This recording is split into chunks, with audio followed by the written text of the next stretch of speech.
আসসালামু আলাইকুম। নাজদিন আহমেদ স্বাগত জানাচ্ছে এনটিভি দেশের খবরে। ক্রাউন সিমেন্ট শিরোনাম দেখছিলেন, এবারে পুরো খবর।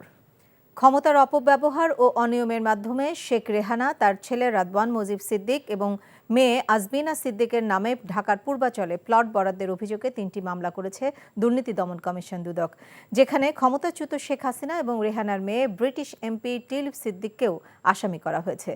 দুদকের মহাপরিচালক আক্তার হোসেন সোমবার সাংবাদিকদের জানান, এ ঘটনায় রাজুকের কর্মকর্তা সহ ১৫ জনকে আসামি করা হয়েছে।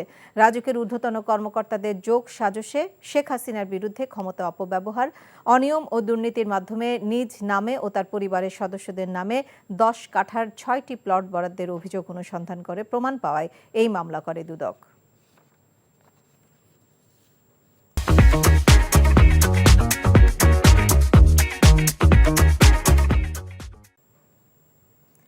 এদিকে নারায়ণগঞ্জের রূপগঞ্জে রাজুকের নতুন শহর পূর্বাচল প্রকল্পে আদি বাসিন্দাদের বরাদ্দকৃত প্লট দেওয়ার দাবিতে আন্দোলন অব্যাহত রেখেছেন ভুক্তভোগীরা। কর্মসূচি থেকে ক্ষমতাচ্যুত প্রধানমন্ত্রী শেখ হাসিনা এবং তার পরিবারের সদস্যদের বিচারও দাবি করা হয়। এদিকে পূর্বাচলে শুধু শেখ হাসিনা নয়, তার গাড়ি চালক, আওয়ামী লীগ নেতা ও সচিব সহ তৎকালীন সরকারি কর্মকর্তারাও প্লট বাগিয়ে নিয়েছে বলে প্রমাণ পেয়েছে দুদক। তারেক স্বপনের ক্যামেরায় নারায়ণগঞ্জ প্রতিনিধি বিল্লাল হোসেন রবিনের পাঠানো রিপোর্ট, জানাচ্ছেন জীবন আহমেদ। নারায়ণগঞ্জের রূপগঞ্জে রাজধানী উন্নয়ন কর্তৃপক্ষ রাজুকের নতুন শহর পূর্বাচল প্রকল্পের এসব প্লটের সবই শেখ হাসিনা, তার ছেলে সজীব ওয়াজেদ জয়, মেয়ে সাইমা ওয়াজেদ পুতুল, ছোট বোন শেখ রেহানা, তার ছেলে রাদওয়ান মুজিব সিদ্দিকী ববি ও মেয়ে আজমিনা সিদ্দিকী রূপন্তীর নামে বরাদ্দ। ছাত্র জনতার গণ অভ্যুত্থানে ক্ষমতার পালা বদলের পর প্লট বরাদ্দের অনিয়মে অনুসন্ধানে নামে দুদক। বেরিয়ে আসে থলের বিড়াল। রাজুকের অসাধু কর্মকর্তাদের যোগ সাজশে অনিয়ম দুর্নীতির মাধ্যমে এই ৬ জন পূর্বাচল নতুন শহর প্রকল্পের ২৭ সেক্টরের কূটনীতিক জোনের ২০৩ নম্বর রোড থেকে ১০ কাঠা করে মোট ৬০ কাঠা জমি বরাদ্দ নিয়েছেন। শুধু শেখ হাসিনা নয়, প্লট পেয়েছেন তার গৃহকর্মী, বাবুর্চি, গাড়ি চালক, আওয়ামী লীগ নেতা, এমপি, সচিব সহ তৎকালীন অনেক সরকারি কর্মকর্তা। সাবেক মন্ত্রী গোলাম দস্তগীর গাজী, সাবেক এমপি মেহের আফরোজ চুমকি ও তাদের পরিবারের সদস্যরা অবৈধভাবে প্লট বাগিয়ে নিয়েছেন। আমরা যারা মূল আদিবাসী, তারা এই পূর্বাচল থেকে আদিবাসী যারা মূল আদিবাসী, তারা তেমন কিছুই পায় নাই। জমি গেছে, তারাই প্লট পায় নাই। আজকে আমরা রাস্তায় রাস্তায় ঘুরি, প্লট না পাওয়াতে আমরা অটো চালাই খাই। এখনো আমাদের দাবি প্লট যাতে আমরা পাই। জেলার রূপগঞ্জ ও কালীগঞ্জের আংশিক মিলে ৬,৫০০ একর ভূমি অধিগ্রহণ করে রাজুক। চুক্তি অনুসারে জমির মূল মালিকেরা পাবেন ৫ কাঠা করে প্লট, যদিও অধিকাংশ তা পাননি। অনিয়মের মাধ্যমে বরাদ্দকৃত প্লট বাতিল এবং শেখ হাসিনা তার পরিবারের সদস্যদের বিচার দাবিতে বিক্ষোভ মিছিল, মানববন্ধন কর্মসূচি পালন করছেন বঞ্চিতরা।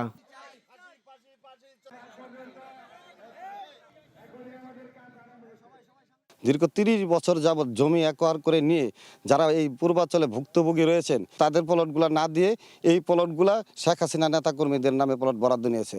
অবিলম্বে শেখ হাসিনার প্লট বাতিল সহ এই পূর্বাঞ্চলে ১৩ রেদেরা যে সমস্ত প্লটগুলো দেওয়া হয়েছে সেগুলো বাতিল করার জন্য। আন্দোলনের মুখে এখন জমির মূল মালিকদের দ্রুত প্লট বুঝিয়ে দেওয়ার আশ্বাস দিচ্ছেন রাজুকের চেয়ারম্যান। তারপরে যারা আসছে আর কি, তাদের দরখাস্তগুলো আমরা বিবেচনা করছি কমিটির মাধ্যমে, তারপরে এটা সিদ্ধান্ত নেওয়া হবে যে কি করবো আমরা। ১৯৯৫ সালে পূর্বাচল নতুন শহর প্রকল্প হাতে নেয় রাজুক। বারবার সংশোধনের পর ২০২০ সালে প্রকল্প ব্যয় বেড়ে ৭,৭৮২ কোটি ১৫ লাখ টাকা দাঁড়িয়েছে। প্রকল্পের আওতাধীন ভূমি উন্নয়ন, অভ্যন্তরীণ রাস্তা নির্মাণ, ড্রেন ও ফুটপাত নির্মাণ, নদীর তীর সংরক্ষণ ইত্যাদি করার কথা থাকলেও কোনো কাজই এখনও শেষ হয়নি। জীবন Ahmed, NTV news desk.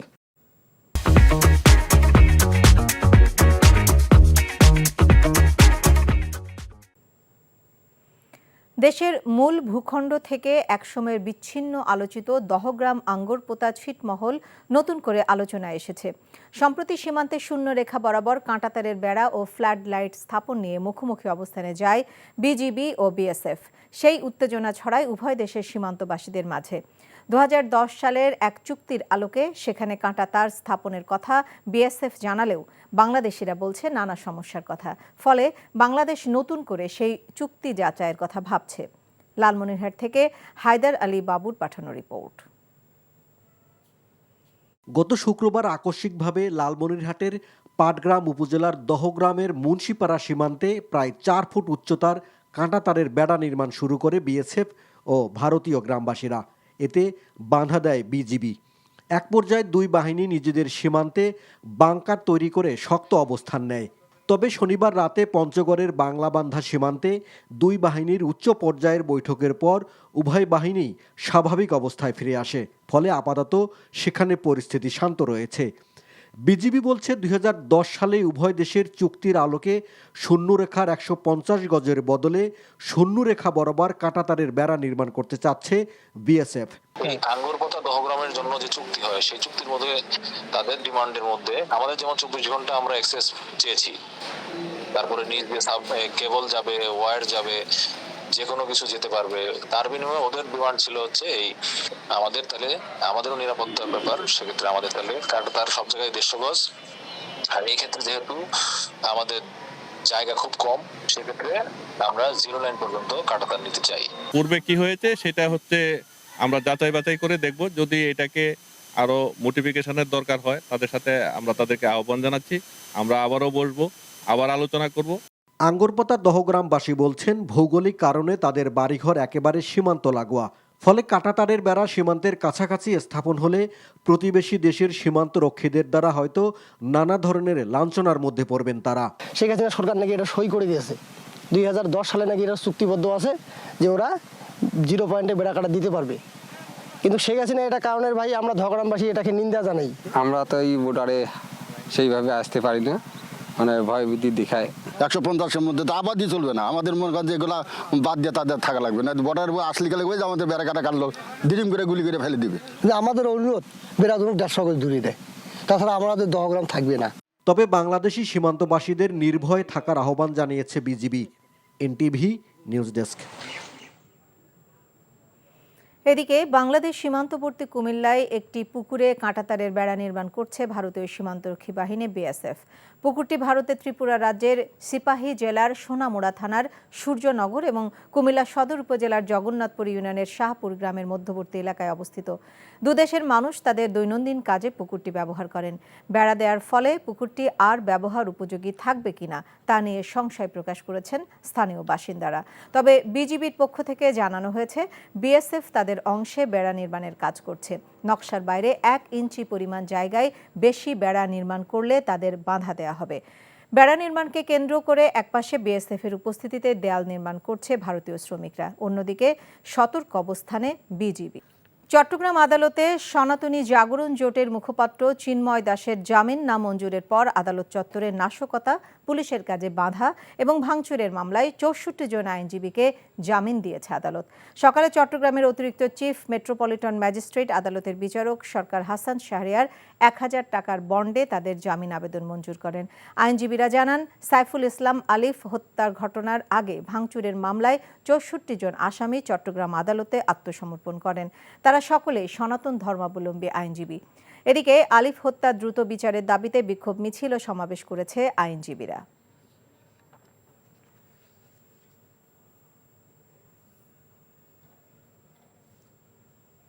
Jagannath বিশ্ববিদ্যালয়ের নতুন ক্যাম্পাস নির্মাণের কাজ সেনাবাহিনীকে দেয়া সহ 3 দফা দাবিতে সচিবালয়ের সামনে অবস্থান করছে বিশ্ববিদ্যালয়ের আন্দোলনরত শিক্ষার্থীরা। সকাল থেকে ক্যাম্পাসে কমপ্লিট শাটডাউন কর্মসূচি পালন করেছিল আন্দোলনরত শিক্ষার্থীরা। এ সময় বিশ্ববিদ্যালয় কর্তৃপক্ষ ও আন্দোলনকারীদের সাথে সরকার বৈঠকের উদ্যোগ না নিলে সচিবালয় অভিমুখে পদযাত্রা করার ঘোষণা দেয়। এর আগে রবিবার সকাল থেকে ক্যাম্পাসের শহীদ মিনার প্রাঙ্গণে গণ অনশন কর্মসূচি শুরু করে তারা। অনশনের মধ্যে অন্তত 14 জন শিক্ষার্থী অসুস্থ হয়ে পড়লে তাদেরকে হাসপাতালে ভর্তি করা হয়। এরই মধ্যে তাদের দাবির কোনো উদ্যোগ না দেখে পূর্ব ঘোষণা অনুযায়ী সচিবালয় অভিমুখে যাত্রা করে তারা।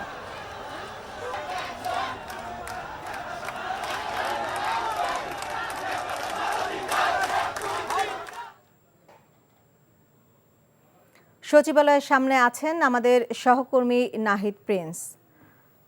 নাহিদ, সচিবালয়ের সামনে এখন কি অবস্থা দেখছেন?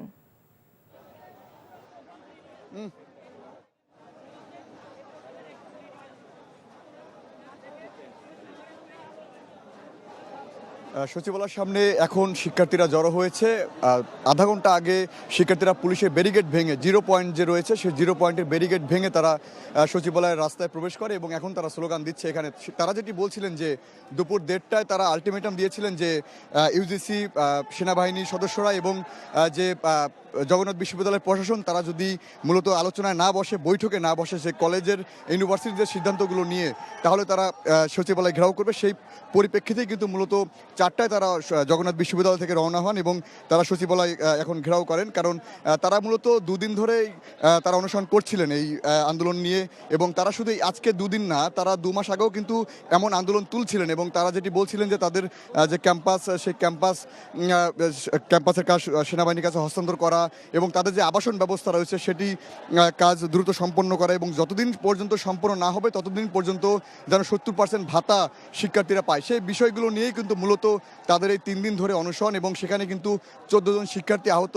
হয়েছেন, তারা অসুস্থ হয়ে পড়েছেন এবং তাদেরকে বিভিন্ন মেডিকেলে কিন্তু এখনও সেবা দেওয়া হচ্ছে। এবং এই পরিপ্রেক্ষিতে কিন্তু আজকে সকালে পুরো ক্যাম্পাস শাটডাউন দেওয়া হয় এবং শাটডাউন দেওয়ার পরে কিন্তু যখন ইউনিভার্সিটি কর্তৃপক্ষ যখন না মানছে বিষয়গুলো, তখন কিন্তু তারা মূলত এই পদক্ষেপ নিতে বাধ্য হয় এবং আজকের এই পরিস্থিতি আমরা যে দেখতে পাচ্ছি সেটি কিন্তু এখনও চলছে।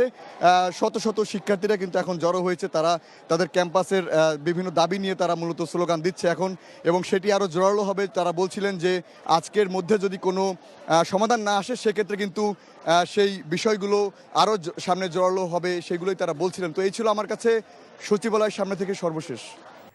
খাদ্য উপদেষ্টা আলী ইমাম মজুমদার বলেছেন, অর্থ সংগ্রহ করতে কিছু পণ্যের উপরে ভ্যাট বাড়ানো হয়েছে, তবে এতে তেমন কোনো অসুবিধা হবে না।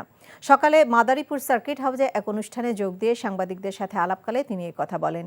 এবছরে বন্যায় আমন ফসলের ক্ষতি হয়েছে উল্লেখ করে খাদ্য উপদেষ্টা আরও বলেন, সেই ঘাটতি পূরণের জন্য সরকার চেষ্টা চালাচ্ছে। OMS এর সুবিধা বাড়ানোর চিন্তা করা হচ্ছে বলেও জানান উপদেষ্টা।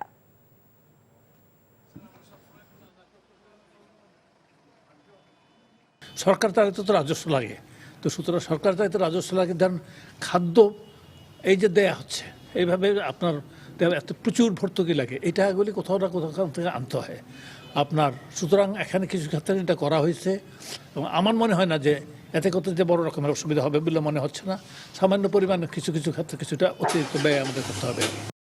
HMP ভাইরাস প্রতিরোধে দিনাজপুরের হিলি ইমিগ্রেশন চেকপোস্টে কাজ শুরু করেছে স্বাস্থ্য বিভাগের মেডিকেল টিম। স্বাস্থ্য মন্ত্রণালয়ের নির্দেশনা পাওয়ার পর আজ সকাল থেকে উপজেলা হাসপাতালের উপসহকারী কমিউনিটি মেডিকেল অফিসার জাহাঙ্গীর আলমের নেতৃত্বে টিম কার্যক্রম শুরু করে। ভাইরাসটি প্রতিরোধে পাসপোর্ট যাত্রীদের মাস্ক ব্যবহার ও হ্যান্ড স্যানিটাইজার ব্যবহার করার পরামর্শ দেওয়া হচ্ছে। কারো যদি সর্দি, জ্বর, নাক বন্ধ, কাশি, গলা ব্যথা লক্ষণ দেখা দেয় তাহলে তাকে প্রাথমিক চিকিৎসা সহ পরামর্শ দেওয়া হচ্ছে। আর যদি কেউ বেশি অসুস্থ হয় তাহলে তাকে হাসপাতালে ভর্তি করে চিকিৎসার ব্যবস্থা রাখা হয়েছে। ঝিনাইদহ সদর উপজেলার হাটগোপালপুর বাজারের 25টি দোকানে চুরি হয়েছে। রোববার রাতে তালা ভেঙে মালামাল সহ নগদ টাকা লুটে নিয়ে গেছে চোর চক্র। সকালে ব্যবসায়ীরা বাজারে এসে বিষয়টি টের পায়। এসব দোকান থেকে অন্তত 10 লাখ টাকার মালামাল চোর চক্র লুটে নিয়েছে বলে জানিয়েছেন ব্যবসায়ীরা। সিসিটিভি ক্যামেরায় ফুটেজে চোর শনাক্ত করা হয়েছে জানিয়ে পুলিশ বলছে, দ্রুত তাদের আইনের আওতায় আনা হবে।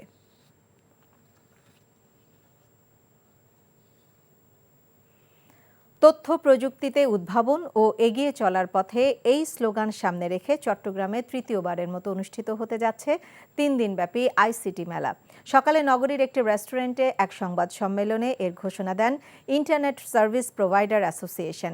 এবারের আয়োজনে থাকবে রোবোসকার ও রোবোটিক প্রতিযোগিতা, সেমিনার, প্রযুক্তি প্রশিক্ষণ এবং লাইভ কনসার্টের মতো বিশেষ আকর্ষণ থাকবে। মেলায় বিশেষ মূল্য ছাড় সহ নানা অফার। আগামী 15 থেকে 17 জানুয়ারি পর্যন্ত চট্টগ্রামের জিএসসি কনভেনশন সেন্টারে অনুষ্ঠিতব্য মেলা চলবে সকাল 10টা থেকে রাত 9টা পর্যন্ত। শেষ করছি মাছের মেলার খবর দিয়ে। মৌলভীবাজারের শেরপুর এলাকায় প্রতি বছরের মতো এবারও পৌষ সংক্রান্তি উপলক্ষে কুশিয়ারা নদীর পাড়ে শুরু হয়েছে 3 দিনব্যাপী ঐতিহ্যবাহী মাছের মেলা। প্রায় 200 বছরের বেশি সময় থেকে চলে আসা মেলায় হাওড় ও নদীতে স্বাভাবিকভাবে বেড়ে ওঠা দেশীয় প্রজাতির টাটকা মাছ কিনতে দূর দূরান্ত থেকে আসেন ক্রেতারা। মৌলভীবাজার থেকে SM উমেদ আলীর পাঠানো রিপোর্ট। মৌলভীবাজার, সিলেট ও হবিগঞ্জের সীমানা ঘেঁষে শেরপুর এলাকায় বসে প্রতিবছর ঐতিহ্যবাহী মাছের মেলা। স্থানীয়দের পাশাপাশি দূর দূরান্তের এমনকি বেড়াতে আসা প্রবাসীরাও এই মাছের মেলার জন্য অধীর আগ্রহে থাকেন। এবছর মেলায় 3.5 লাখ টাকা মূল্যের বাগাইর মাছ উঠেছে। আমি লন্ডন থাকি, আমি সিলেট থেকে আইছি মাছ কেনার লাগে 25-30 হাজার টাকার মাছ কিনছি। খুব ভালো ভালো মাছ সকল আছে। আর আইয়া যে আমি বিদেশ থাকি যে আইয়া দেখছি, এটা আসলে দেখার জিনিস। পার্শ্ববর্তী কুশিয়ারি নদী, হাকালুকি হাওর ও সুনামগঞ্জের টাঙ্গুয়ার হাওর সহ দেশের বিভিন্ন স্থান থেকে মৎস্য ব্যবসায়ীরা নানা জাতের মাছ নিয়ে আসেন মেলায়। আওয়ারবান ও তার মাছ আছে, সব দেশি মাছই বেশি উঠছে এবার মেলা। মাছ আল্লাহর রহমতে ভালো আছে। আপনারা যার পছন্দ লাগে আমরা লোকে মাথা মাথৌকা ইনশাআল্লাহ আমরা তো সব তাকিয়া। আয়োজকরা ঐতিহ্যবাহী মেলাকে টিকিয়ে রাখতে সরকারিভাবে স্থায়ী মাঠ করে দেওয়ার দাবি জানান। এই মেলাতে সারা বাংলাদেশ থেকে নদী এবং আওয়ারের প্রায় প্রচুর মাছ এখানে চলে আসে এবং এখানে প্রায় 2 থেকে 2.5 লাখ 3 লাখ মানুষের সমাগম ঘটে থাকে আমাদের এই মেলায়। পৌষ সংক্রান্তি উপলক্ষে মাছের মেলাটি শুরু হওয়ার পর এটি এখন সর্বজনীন উৎসবে রূপ নিয়েছে। রোববার রাত থেকে শুরু হওয়া 3 দিনব্যাপী এই মেলা শেষ হবে মঙ্গলবার দুপুরে। NTV news desk. এই ছিল দেশের খবরে। এই খবরের ভিডিও সহ আপডেট জানতে ভিজিট করুন এনটিভি অনলাইন www.ntvbd.com। এছাড়াও এনটিভি জনপ্রিয় সব অনুষ্ঠান ও খবরের আপডেট জানতে ভিজিট করুন আমাদের ইউটিউব ও ভেরিফাইড ফেসবুক পেজ। 6টায় ইভিনিং নিউজ দেখার আমন্ত্রণ রইল। সবাইকে ধন্যবাদ।